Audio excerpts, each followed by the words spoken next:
cold didn't scare the Vikings, because they learned how to trap it, bend it, and quietly defeat it without ever needing a roaring fireplace.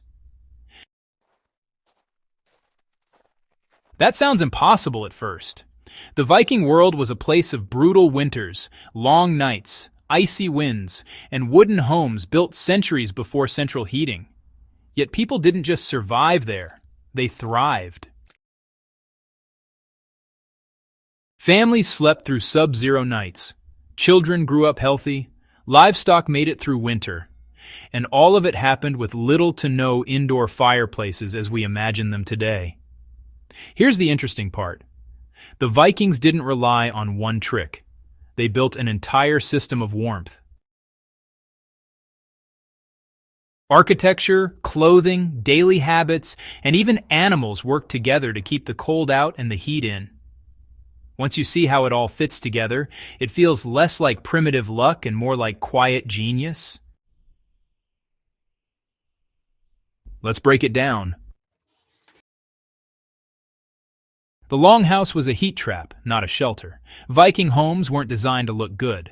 They were designed to survive winter.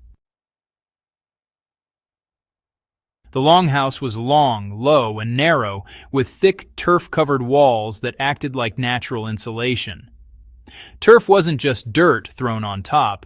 It was layers of soil, grass, and roots that trapped air, slowed heat loss, and blocked wind. In modern terms, it worked like dense insulation with thermal mass. The roofs were heavy and steep, built to shed snow while holding warmth inside. The doors were small on purpose. Every opening was a leak waiting to happen, so Vikings minimized them. Windows were rare. Light was a luxury. Warmth was survival. Inside, the longhouse functioned like a sealed thermal bubble. Once heat entered, it stayed longer than you'd expect. And that mattered, because Vikings didn't burn fire all day and night. Fire was controlled, not celebrated. Despite what you might imagine, Vikings didn't have open fireplaces like those medieval castles you see in movies. Most longhouses actually used a central hearth, basically an open fire pit right in the middle of the room. There wasn't a chimney. There weren't any roaring flames either, just a slow, controlled burn, and that was it. The smoke escaped through vents in the roof, but honestly, not too efficiently. And well, that was intentional. See, smoke carried heat. If all of it escaped, they'd lose a lot of precious warmth. So, the end result was a smokier interior, sure, but it was also a warmer one. More importantly, fires weren't kept blazing all the time. Fuel was valuable. Wood had to be cut, dried, and hauled, which was a lot of work. So instead, Vikings used fire strategically. They'd heat up the space, warm some stones, cook their food, and then just let the embers fade, while the structure itself held onto the heat.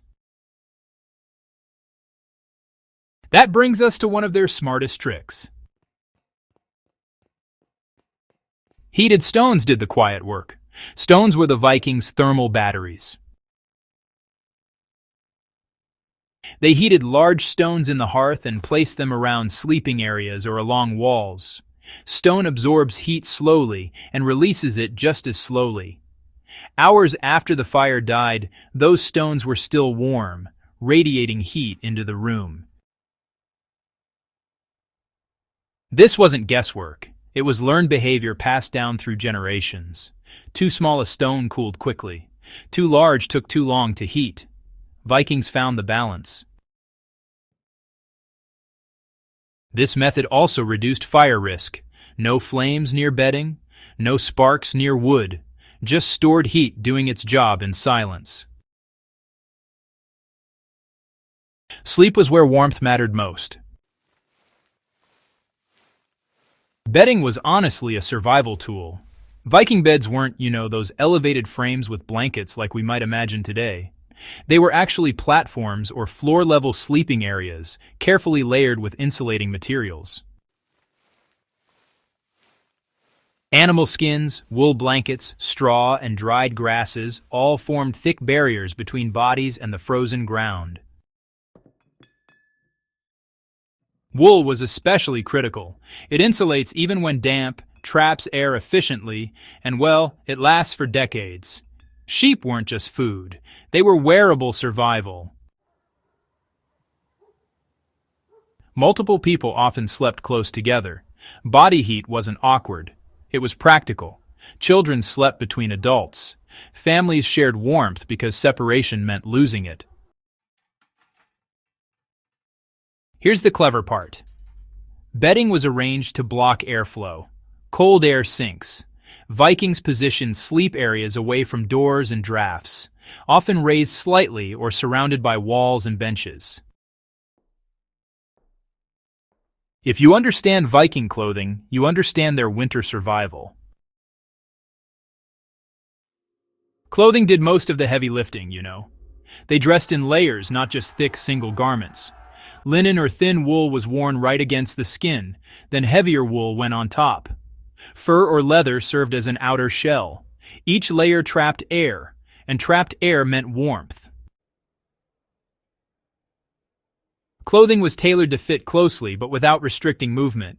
Loose fabric just lets cold circulate, honestly. Tight but flexible garments, on the other hand, keep heat close to the body. Head coverings really mattered.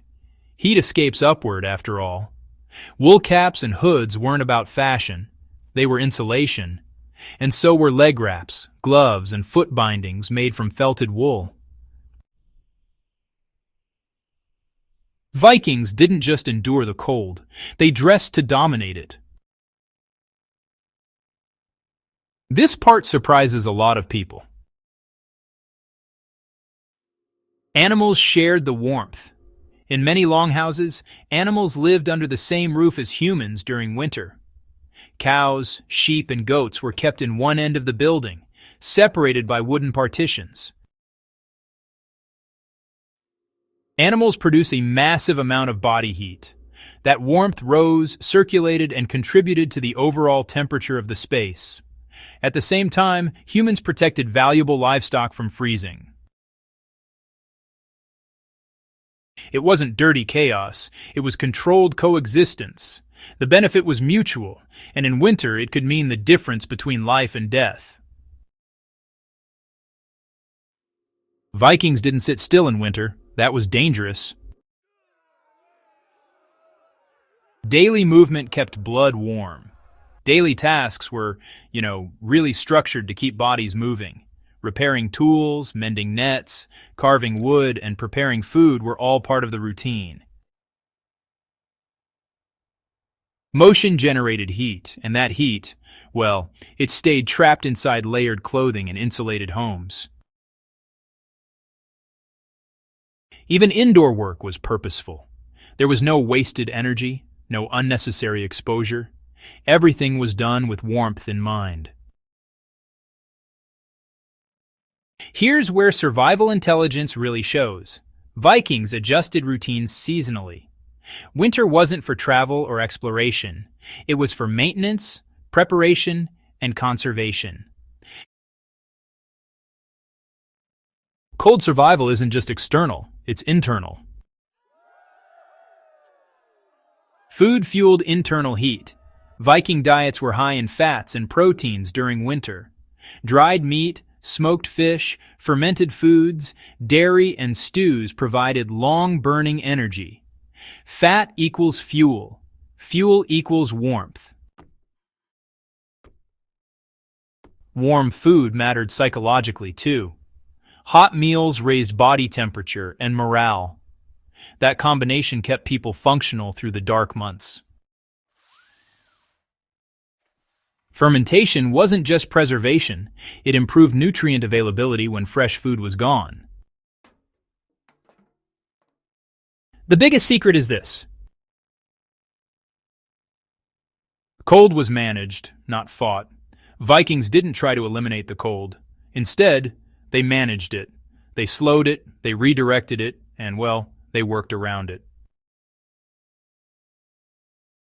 There were no fireplaces roaring all night, no constant firewood consumption, no reckless exposure either. Just systems built on observation, experience, and honestly, practicality. This wasn't comfort by modern standards, it was resilience, and it worked for centuries. Why this still matters today? These techniques weren't romantic, they were real, and they're still relevant. Insulation beats heat generation, layering beats bulk, smart design beats brute force. The Vikings understood that survival isn't about fighting nature, it's about cooperating with it intelligently. That's the legacy of survival. If this deep dive into Viking cold weather mastery changed the way you think about history, stick around. Subscribe to Legacy of Survival for more real-world tactics pulled straight from the past. Like the video if you value forgotten knowledge that still works today. Share it with someone who thinks ancient people were just guessing their way through life. And stay curious, because the past still has a lot left to teach us.